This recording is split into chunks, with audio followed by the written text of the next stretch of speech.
अरे मोहित की मम्मी, सुनती हो जरा, एक कप चाय बना दो। हाँ जी बहू, जरा एक कप चाय बनाना अपने पापा जी के लिए और एक कप मेरे लिए भी बना देना। जी मम्मी जी, अभी बनाती हूँ, थोड़ा सा झाड़ू लगा लूँ। ठीक है, जरा जल्दी करें। माइक दो ना। आपने अभी तक नाश्ता नहीं बनाया मेरे लिए। मैं ऑफिस के लिए लेट हो रहा हूँ। ये सारे काम छोड़ दो, पहले मेरे लिए नाश्ता बना दो। ये सारे काम बाद में करते रहना। थोड़ा सा रुक जाइए, अभी बनाती हूँ। नहीं नहीं, मेरे पास समय नहीं है, मैं ऑफिस के लिए लेट हो रहा हूँ। ये सारे काम बाद में करते रहना, पहले नाश्ता बना दीजिए मेरे लिए। ठीक है, बनाती हूँ। बहू झाड़ू छोड़कर नाश्ता बनाने के लिए रसोई घर की तरफ चली जाती है। अरे मोहित की मम्मी, क्या हुआ? अभी तक चाय नहीं आई। अरे बहू, अभी तक तुमने चाय नहीं बनाई है, कितनी देर हो गई है? मम्मी जी, इनके लिए नाश्ता बना रही हूँ, ये ऑफिस के लिए लेट हो रहे हैं। सास ससुर की चाय देने के बाद बहू ये लीजिए।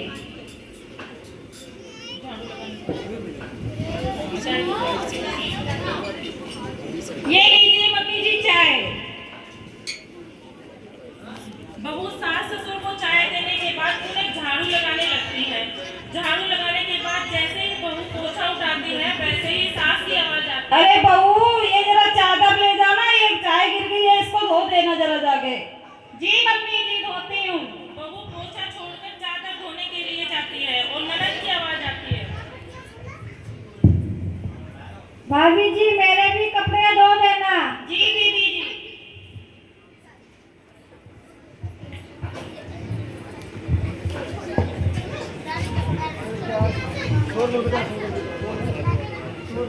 बहू, अभी तक ये क्या कर रही हो तुमने? ये बर्तन ही पड़े हुए हैं सुबह के।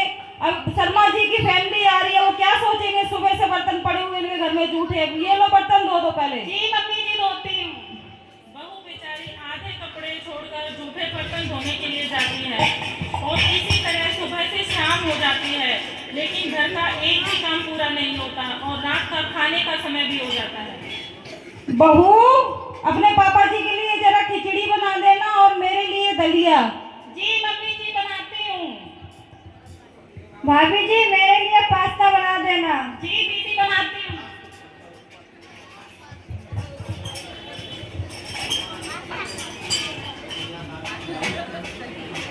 बहू, जरा मोहित को फोन करके पूछ लेना वो शाम के खाने में क्या खाएंगे। ठीक है मम्मी जी। बहू खाना बना रही होती है। खाना बनाते बनाते बेचारी अचानक बेहोश हो जाती है। अरे अरे, क्या हुआ बहू? हेलो, बहू को क्या हुआ? बहू को, भाभी जी को क्या हो गया? मम्मी जी, भाभी जी को क्या हो गया? सभी लोग आकर बहू को उठाने लगते हैं और बेहोश होश में।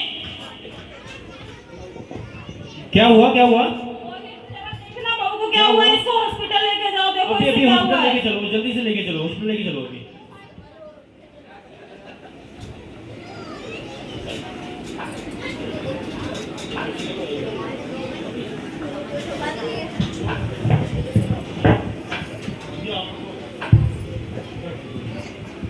मोहित, बहू अब कैसी है? कैसी है तबीयत उसकी? पापा जी अभी को ना आईसीयू में है और डॉक्टर ने बोला है थोड़ी कमजोरी ज्यादा है और बेड रेस्ट के लिए बोला हुआ है, कल तक डिस्चार्ज कर देंगे।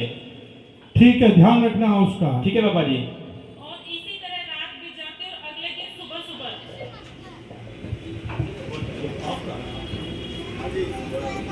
आप फोन दो। हेलो। हेलो। पापा जी, 1.5 लाख रुपए का बिल बना है, कुछ पैसे मेरे अकाउंट में कम है, आप 1 लाख रुपए भेज दीजिए। ठीक है, अभी भेजता हूँ। ठीक है पापा जी। और इसी तरह रात हो जाती है।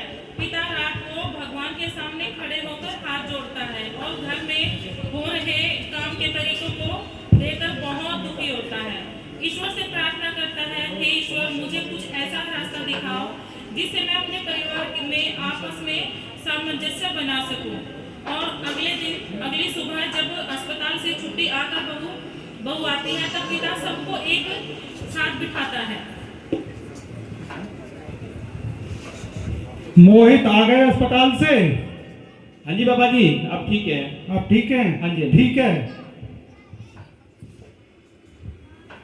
बैठो सब लोग, आराम करो, बैठो सब लोग, बैठो यहाँ पे सब लोग बैठो, बैठो धीरे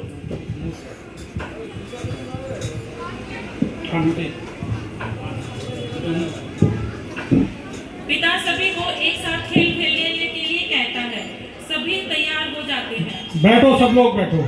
आज मैं आपको एक बात बताना चाहता हूँ, आप सभी लोग आज कोई काम नहीं करेंगे, न खाना बनाएंगे। आज हम बाहर खाना खाने जाएंगे, लेकिन हम एक आपको खेल खिलाएंगे, यहाँ पे कुछ खेल खेलेंगे, ठीक है? सबको मंजूर है? हाँ जी।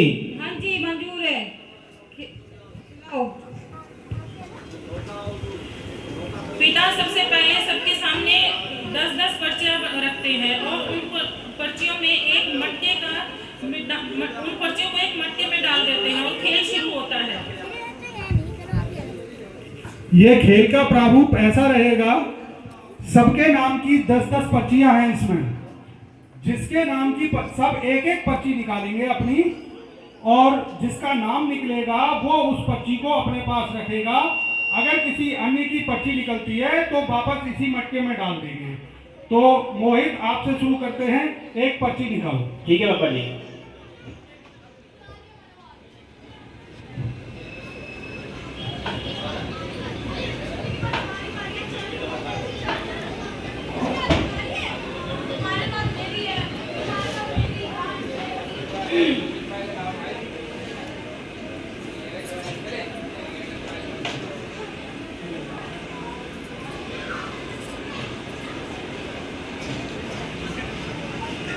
और इसी तरह 2 घंटे हो जाते हैं, लेकिन किसी के नाम की भी 10 पर्चियां नहीं निकलती। सभी कहने लगते हैं, यह खेल तो कभी पूरा ही नहीं हो सकता।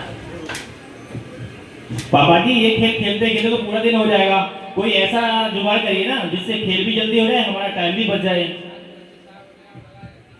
अच्छा, मैं आप लोगों को एक तरीका बताता हूँ इस खेल को खेलने का। ये खेल तुरंत पूरा हो जाएगा। अब अगर आपके पास जिसके नाम की आपके पास पर्ची निकलती है, उस पर्ची को, जिसके नाम की पर्ची है, आपने उसको वो पर्ची देनी है। ठीक है? सबको समझ में आ गया? हाँ जी, समझ में आ गया। ठीक है जी। ठीक है मोहित, शुरू करो। ठीक है जी।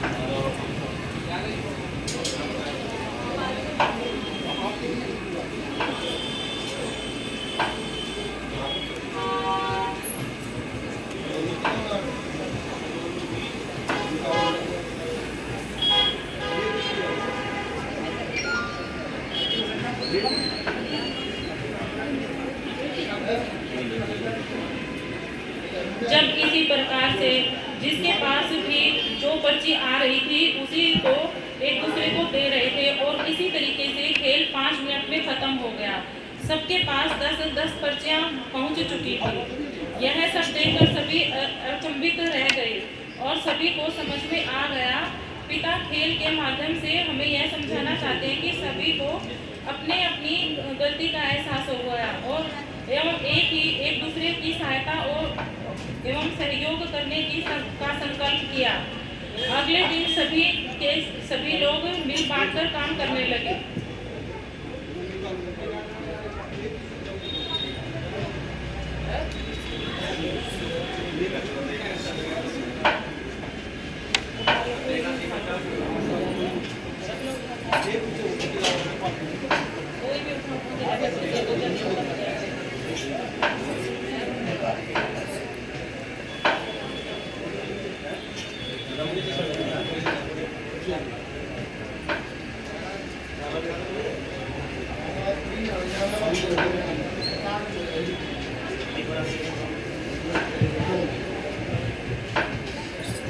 हाँ भाई, सबके पास आ गई 10-10 पर्चियां निकल गई। हाँ जी बाबा जी, सबके पास आ गई 10 पर्चियाँ। अच्छा, अब ये खेल का समझ में आया क्या आप सब लोगों को? हाँ जी बाबा जी, समझ में आ गया। हाँ जी आ गया समझ में। क्या समझ में आया, क्या समझे? इससे समझ में आया कि हम सब लोगों को ना एक साथ मिलजुल के काम करना चाहिए। हर एक काम में हम सबको एक दूसरे का साथ निभाना चाहिए और हाथ बढ़ाना चाहिए।